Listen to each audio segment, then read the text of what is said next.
जय श्री राम। सभी सनातन हिंदू भाइयों को आज मैं एक विशेष कहानी सुनाने जा रहा हूँ। वो कहानी है मोहम्मद पैगंबर पर। और ताजिया क्यों मनाते हैं इस पर। मोहम्मद पैगंबर का जन्म जो अभी मदीना मक्का है वहाँ पर हुआ था। उस टाइम कबीले हुए करता थे, छोटे छोटे 100-200 लोगों का एक कबीला होता था। उस कबीले के अंदर जो ताकतवर इंसान होता था वही उस कबीले का सरदार होता था। जिसका बोलबाला होता था वही सरदार होता था, बाकी सब उनके आगे काम करते थे। जो सरदार बोलता था वो फिक्स होता था।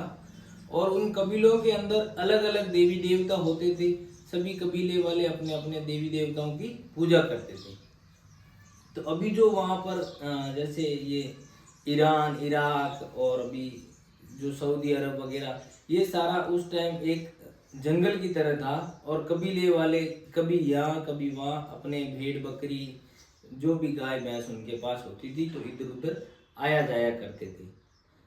उसी कबीले के एक परिवार के अंदर मोहम्मद पैगंबर का जन्म होता है। और मोहम्मद पैगंबर का जब जन्म होता है तो उनकी माता और उनके पिता दोनों का देहांत हो जाता है। उनके देहांत के बाद उनके चाचा जो होते हैं, एक बार तो जो पैगंबर के चाचा होते हैं वही उनको संभालते हैं और वही उनकी सारी देख रेख करते हैं। फिर धीरे धीरे जब समय बीतता जाता है, पैगंबर 8-10 साल के होते हैं, तो उनके चाचा के साथ वो यमन ऐसे वहाँ पर पास में बड़े देश होते हैं जिनको राजा चलाया करते हैं। और जैसे वो उनके राज्य में जाते तो वहाँ बड़ी शांति होती है, वहाँ कोई लड़ाई झगड़ा नहीं होता है। तो मोहम्मद उन सबको देख के सोचता है कि भाई मैं भी ऐसा अपना राज्य बनाऊं जिसमें लड़ाई झगड़े ना हो, शांति हो, सभी प्रेम से रहे। तो उनके मन में ये बात शुरू से ही चलती होती है कि भाई मैं कुछ भी करके अपने राज्य को, मतलब अपने जो ये कबीले वाले उन सबको मिला के एक ऐसा राज्य बनाऊं जहाँ शांति हो। तो धीरे धीरे जैसे समय बीतता जाता है वो इस तरह की व्यवस्था देखता रहता है। उनकी शादी होती है, बच्चे होते हैं। जैसे वो बड़े होते हैं फिर अपने अंदर ही वो उनके अंदर खोज रहती है कि भाई मैं किसी भी प्रकार से अपना राज्य ऐसे बनाऊं। तो उस बंदे ने एक दिन गुफा के अंदर ऐसा उसके मन में विचार आया, पता नहीं क्या हुआ, तो उसने वो एक किताब लिखी और उसी किताब का ज्ञान सबको देने लगे कि भाई एक भगवान है सबका और हम सब एक है, एक को मानो बाकी किसी को मत मानो। ऐसे करके जो कबीले वाले होते थे उनको मतलब अलग अलग भगवान होते थे, तो उन भगवानों के बारे ये सब एक किताब लिख देते हैं। उस किताब का नाम है कुरान। वो लिखने के बाद वो बंदा सबको एक करने में लगता है। जैसे मोहम्मद के उस टाइम जो कबीले का सरदार था उसका देहांत भी हो जाता है और जो मोहम्मद का कबीला था वो बहुत बड़ा था, तो उसका मोहम्मद कबीले का पैगंबर उसका बन जाता है, सरदार बन जाता है। सभी कबीलों के अलग अलग सरदार हुआ करते थे और उनकी भाषा भी वही है, उर्दू ही है। तो जैसे ही वो सारे एक कबीला बड़ा था जिसका मोहम्मद सरदार बनता है, तो अपने दम पर उसने बहुत सारे कबीले के सरदारों को हटा के अपने में मिला दिया और अपनी उस किताब का ज्ञान सबको देना शुरू किया कि भाई हम सबका एक ही भगवान है, उसी को माने, बाकी किसी को न माने। अल्लाह है, अल्लाह को ही माने। तो धीरे धीरे जो दूसरे कबीले वाले थे, उनके कबीले छोटे थे, वो मोहम्मद से सीधी लड़ाई नहीं कर सकते थे, पर उनके अंदर कहीं ना कहीं वो नफरत थी कि भाई ये अपने ही भगवान को भगवान बता रहा है और हमारे भगवान को झूठा साबित कर रहा है या छोटा बता रहा है। ऐसे करके उन सब के अंदर एक दिन नफरत हो जाती है। वो सारे जो अलग अलग कबीले वाले थे वो सारे मिल जाते हैं और उनके मन में कहीं ना कहीं आता है कि इस मोहम्मद को खत्म करना है। अब मोहम्मद का कबीला इतना बड़ा होने के कारण वो सब युद्ध तो नहीं करते हैं, पर सारे इकट्ठे होने के बाद मोहम्मद को मतलब उसको सीधी धमकी देते हैं, भाई या तो तू यहाँ से चला जा या तेरा कत्ल कर देंगे।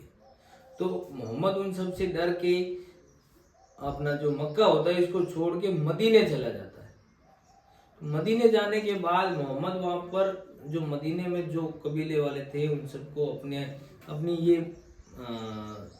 कुरान है इसके अंदर लोगों को मिलाने में सफल हो जाता है।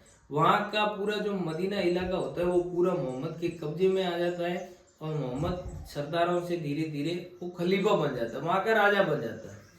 और जो बाद में जब वहाँ का राजा बनता है तो फिर वो वापस मक्का आता है। मक्का आकर जितने लोग उसका विरोध कर रहे थे उन सबको मार काट करके, जो बाकी नॉर्मल लोग बचते हैं, जो प्यार से आता है उनको प्यार से इस्लाम के अंदर लेता है, जो नहीं मानते उसको मार काट करके अपने इस्लाम में मिला लेता है। कुल मिला के वहाँ का जितना एरिया होता है, जो जमीन होती है, उस पर जितने लोग रहते हैं, जितने कबीले, उन सबको अपने राज्य के अंदर सम्मिलित करके एक अल्लाह है उसी की पूजा करनी है, उसी की इबादत करनी, ऐसा उसका विचार होता है। धीरे धीरे उसका विचार जो होता है वो मतलब बड़े राज्यों पर, जैसे रोमन, ऐसे उन देशों पर भी राज करने का विचार होता है। फिर वो बंदा आते आते 1600 मतलब 632 में उसकी मृत्यु हो जाती है। उसकी मृत्यु के बाद सबसे बड़ा जो दुख होता है इस्लाम धर्म के लोगों कि भाई खलीफा किस, हमारे यहाँ होता है ना कि राजा किसको बनाए, तो हमारे हिंदुस्तान में भी एक परंपरा है कि राजा का बेटा राजा बनता था और योग्यते वाला भी बन सकता था, पर राजा का बेटा योग्यते वाला नहीं होता था। पर मोहम्मद के कोई बेटा नहीं था, उसकी बेटी थी, तो बेटी का जमाई था, उसका नाम था अली। उनके पास भी दो प्रश्न थे कि भाई किसको राजा बनाया जाए, या तो मतलब अली को बनाया जाए या अबू बकर, जो योग्यतावान इंसान था। जो मोहम्मद जब कबीले से बाहर जाता था तब मोहम्मद का जो राजपाट या राज्य का काम देखने का काम अबू बकर करता था। अबू बकर को फिर नहीं बनाकर मतलब सुन्नी जो और शिया का जो फर्क है वो यहीं पर है। जैसे अभी उन्होंने जो अली को बनाने की बजाय अबू बकर को बनाया, क्योंकि वो योग्यतावान था। उसको बना के जब 3 साल हो गए तो अबू बकर की मृत्यु की, फिर एक और बना, फिर एक और, 3 बार उनके बन गए। तो ये जो थे वो थे सुन्नी वाले, और जो मोहम्मद का खून था जिसमें वो था शिया वाले। तो शिया मुसलमान जो है वो खुद को असली मुसलमान, अपने मोहम्मद का वंश मानते खुद को। पर मोहम्मद का जो बेटी थी उसका जमाई था अली। फिर अली बना 3 साल बाद, मतलब 9 साल बाद अली राजा बना, खलीफा बना। अली की मृत्यु होने के बाद अली का बेटा हुसैन नाम का खलीफा बना। पर जब हुसैन नाम का खलीफा बना तो इनमें और शिया और सुन्नी में लड़ाई हो गई।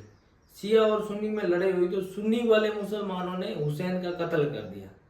तो आज भी जब मुहर्रम और ताजिया जो बोलते हैं वो भारत में निकलता है, तो भारत के लोग आज भी मुसलमान जो है वो हाथ में तलवार, वो तलवारें और चैन वगैरह लेके अपने शरीर पे मारते हैं और बोलते हैं या हुसैन, अगर हम तेरे साथ होते तो तुझे बचा लेते। तो ये जो महीना होता है मुहर्रम, मुस्लिम धर्म का महीना होता है, उसमें ये इस महीने को दुख का महीना मानते हैं। ये पूरा महीना इनके लिए ये दुख का है, क्योंकि इनके हुसैन की मृत्यु किसी हिंदू ने नहीं की, किसी मतलब दूसरे धर्म के लोगों ने नहीं की, मोहम्मद को मानने वाले लोगों ने की। पर ये जो इनके दिलो दिमाग में ऐसा है कि भाई सिर्फ हिंदू ही हमारे दुश्मन है, तो हुसैन की मृत्यु करने वाले भी तुम खुद में से ही है। इसलिए अब जो मेन बात आ रही है कि भाई जो हिंदू अगर किसी मुसलमान के या मोहम्मद पैगंबर के बारे में गलत बोलता है, जैसे कन्हैया लाल उदयपुर वाला, उसके बारे में हम जितनी बात करें कि भाई उसने मोहम्मद के बारे में कोई टिप्पणी की थी, जब ये काशी विश्वनाथ का था या वो नुपुर शर्मा का मुद्दा था, उस पे उसने कन्हैया लाल ने टिप्पणी की, तब उसका कत्ल कर दिया जाता है। पर हुसैन को मारने वाले अगर वो अभी भी जिंदा है, तुम्हारे मोहम्मद पैगंबर के भांजा लगता था। जैसे अली उनका जमाई था तो अली का बेटा था, और मोहम्मद पैगंबर का दोई था, उसको जो मोहम्मद पैगंबर का खून था उसको मारने वालों को अभी भी जिंदा है। तो आप लोग खाली ये मत सोचो हिंदू धर्म के लोग कि भाई ये मुसलमान, ये तो आपसी भाईचारे, वापस इनकी ईद होती है उसमें ये भाईचारा कर लेते हैं। पर जो दूसरे धर्म के लोग अगर मुस्लिम धर्म पर कोई कमेंट करे, कोई अटैक करे, तो ये उसका बदला ले सकते हैं। बाकी ये मुहर्रम निकालेंगे, ताजे निकल खुद को सजा देंगे, पर जिसने हुसैन को मारा उसको ये सजा नहीं दे सकते। इसलिए आप अपना ध्यान रखिए।